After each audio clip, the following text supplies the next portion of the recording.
নমস্কার বন্ধুরা, আশা করি সবাই ভালো আছেন। মনিকা রান্নাবান্না চ্যানেলে সবাইকে স্বাগত জানাই। আজকে আমি যে রেসিপিটি আপনাদের সাথে শেয়ার করব সেটি হলো নলেন গুড়ের মোয়া।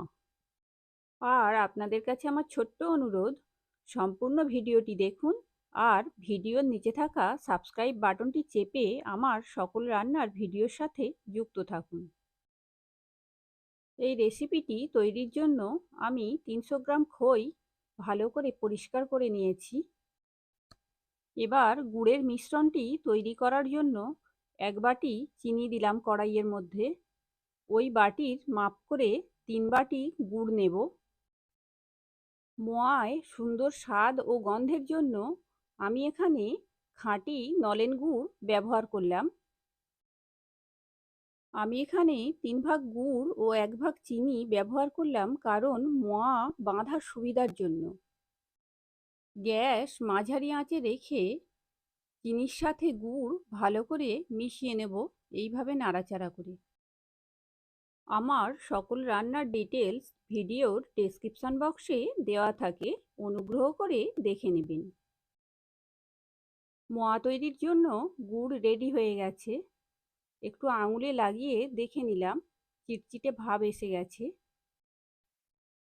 গ্যাস অফ করে দিয়ে একটু নাড়াচাড়া করে গুড় একটু ঠান্ডা করে নেব। হাতে সহ্য হবে এই রকম গরম অবস্থাতে গুড় খইয়ের সাথে মাখাতে শুরু করব। আর আমার এই ভিডিওটি যদি ভালো লেগে থাকে, লাইক, শেয়ার ও কমেন্টস করতে ভুলবেন না। বারবার হাতা দিয়ে অল্প অল্প করে গুড় দিয়ে এইভাবে খইয়ের সাথে মাখিয়ে মুড়কি তৈরি করে নেব। মোয়ার সুন্দর ফ্লেভারের জন্য 1 বাটি পরিমাণ খাঁটি নলেন গুড় আমি এর মধ্যে ব্যবহার করলাম। এইভাবে মেশাতে মেশাতে যখন সব খইয়ের মধ্যে গুড় মাখানো হয়ে যাবে, খইগুলি নরম হওয়ার জন্য 4 ঘন্টা ঢাকা দিয়ে রেখে দেব। খইগুলি যত ভিজে নরম হবে, মোয়ার বাঁধন ততই সুন্দর হবে। 4 ঘন্টা পর দেখুন খইগুলি সুন্দরভাবে ভিজে গেছে ও পরিমাণে অনেকটা কমে এসেছে। এবার খইয়ের মধ্যে 50 গ্রাম পরিমাণ ভাঙা কাজু দিয়ে দিলাম, 50 গ্রাম পরিমাণ কিশমিশ দিয়ে দিলাম, 2 চামচ এলাচের গুঁড়ো দিয়ে দিলাম।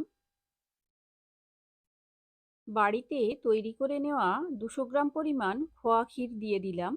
আমি বাড়িতে কিভাবে খোয়া ক্ষীর তৈরি করেছি পরের ভিডিওতে দেখিয়ে দেব।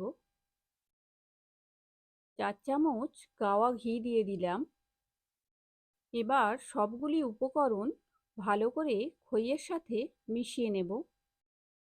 আর মেশাতে মেশাতে আপনাদের কাছে আমার ছোট্ট অনুরোধ, মনিকার রান্নাবান্না চ্যানেলে নতুন হলে প্লিজ আমার এই ছোট্ট চ্যানেলটিকে সাবস্ক্রাইব করতে ভুলবেন না। আবারও অল্প অল্প করে গুড় মিশিয়ে এইভাবে মোয়াগুলি বাঁধতে থাকব। হাতের মধ্যে অল্প অল্প করে একটু ঘি মাখিয়ে নিয়ে মোয়াগুলি 2 হাতের প্রেস দিয়ে এইভাবে বাঁধতে থাকব। এইভাবে একটি একটি করে সবগুলি মোয়া তৈরি করে নিচ্ছি। আপনারা অনেক নামি দামি দোকানের মোয়া খেয়েছেন, কিন্তু বাড়িতে এইভাবে নলেন গুড়ের মোয়া তৈরি করে পরিবেশন করবেন, স্বাদ ও গন্ধে কত অতুলনীয় হয় দেখবেন। সবাই ভালো থাকবেন আর সম্পূর্ণ ভিডিওটি দেখার জন্য আন্তরিকভাবে সবাইকে ধন্যবাদ জানাই। শীঘ্রই দেখা হবে নতুন কোনো রেসিপির সাথে, নতুন কোনো ভিডিওতে।